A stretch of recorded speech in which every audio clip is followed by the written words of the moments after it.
বন্ধুরা, আমেরিকা থেকে ভীষণই বড় খবর সামনে বেরিয়ে আসছে। আমেরিকান সংসদ একটা বিষয় পুরো নিশ্চিত ও পরিষ্কার করে দিয়েছে নিজের দুটো বড় সিদ্ধান্তে। রাষ্ট্রপতি চাই যেই হোক, আমেরিকার যে অ্যান্টি চায়না স্টান্ট আছে সেটা বজায় থাকবে, আর চীনের বিরুদ্ধে কড়া পদক্ষেপ নেওয়া সুনিশ্চিত রয়েছে। কারণ আমেরিকান সাংসদ এক এমন বিল পাশ করেছে যা ভারতের জন্য ভীষণই সুবিধাজনক আর চীনের জন্য ভীষণই কষ্টদায়ক বলে মনে করা হচ্ছে। কি এমন রয়েছে এই বিলে? আমেরিকান সাংসদ যে বিল পাশ করেছে তার নাম ন্যাশনাল ডিফেন্স পলিসি ডিল। এই বিলকে আপনি আমেরিকার সুরক্ষা বাজেট বলেও মনে করতে পারেন। এতে প্রথমেই আমেরিকার সুরক্ষা বাজেটকে বহুগুণ বাড়িয়ে দেওয়া হয়েছে। এখন আমেরিকা প্রায় $740 বিলিয়ন খরচ করবে।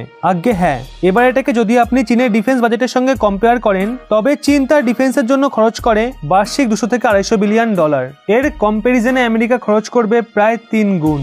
আর এটাকে আমেরিকার ভীষণই বড় মিলিটারি বাজেট বলে মনে করা হচ্ছে। সত্যি আমেরিকা তার বাজেটকে অনেক উচ্চতায় উঠিয়ে দিয়েছে।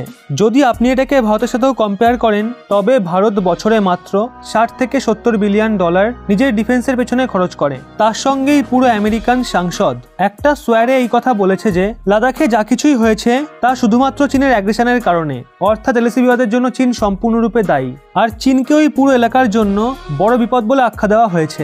এই কারণে আমেরিকা তার মিলিটারি বাজেটকে 650 থেকে বাড়িয়ে $740 বিলিয়ন করে দিয়েছে।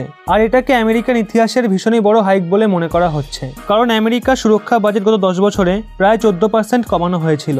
কিন্তু আচমকা চীনের বিপদকে দেখে রিপাবলিক হোক বা ডেমোক্রেটিক সাংসদ সবাই সংঘবদ্ধ হয় এবং সবাই মিলে এই বিলকে পাশ করে দিয়েছে। বলা হচ্ছে আমেরিকার সুরক্ষা মন্ত্রণালয় মনে করা পেন্টাগন এই পয়সাকে নতুন নতুন হাতিয়ারের রিসার্চে, ডেভেলপমেন্টে এবং তার সাথে চীনকে ঘেরার জন্য খরচ করবে। আর ভারতের সাথে মিলে তাদের যে ডিফেন্স কোঅপারেশন রয়েছে তাকে নেক্সট লেভেলে নিয়ে যাওয়ার জন্য তৈরি রয়েছে পেন্টাগন। আর ভারতের সঙ্গে সহযোগে আমেরিকা নতুন হাতিয়ারও বানাতে পারে, যাতে ভারতের সুবিধা পায় আর চীনের সামনে যেন ভারত কমজোর না হয়ে পড়ে। সব থেকে বিশেষ ব্যাপার হলো এই প্রস্তাবকে 2/3 বহুমত অর্থাৎ 75% সাপোর্টের সঙ্গে পাশ করা হয়েছে। আমেরিকার সেনেটে 100টা সিট থাকে। এর মানে দাঁড়ায় ভবিষ্যতেও আমেরিকার যে সেনেট রয়েছে তা একজোট থাকবে চীনের বিরুদ্ধে। আর এতে সুবিধা এটা হয়, ধরুন কাল চীনের বিরুদ্ধে কোনো প্রস্তাব আনা হলো, আর যদিও এই প্রস্তাবের পক্ষে 75% ভোট পড়ে, তবে আমেরিকার রাষ্ট্রপতি ওই প্রস্তাবকে আর আটকাতে পারবে না। আর যেটা ওই প্রস্তাবে লেখা থাকবে সেটা লাগু করতে হবে আমেরিকার রাষ্ট্রপতিকেই।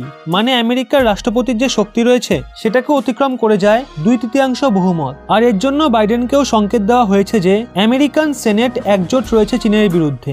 বাইডেন যতই চীনকে বাঁচানোর চেষ্টা করুক, চীন বাঁচতে পারবে না। আর এতে ভারতকে জেনে বুঝে অ্যাড করা হয়েছে যাতে জো বাইডেন ভারতের সাথে সম্পর্ককে আরও মজবুত করে, কোনোভাবে ভারত যেন কমজোর না হয়ে পড়ে।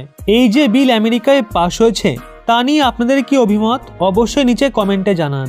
পারলে ভিডিওটি শেয়ার করে এই খবরটি প্রত্যেকের কাছে পৌঁছে দিন এবং এরকমই ব্যাক টু ব্যাক আপডেট পেতে রহস্য বাংলা এই চ্যানেলটি সাবস্ক্রাইব করে পাশের বেল আইকনটি অল করে রাখুন।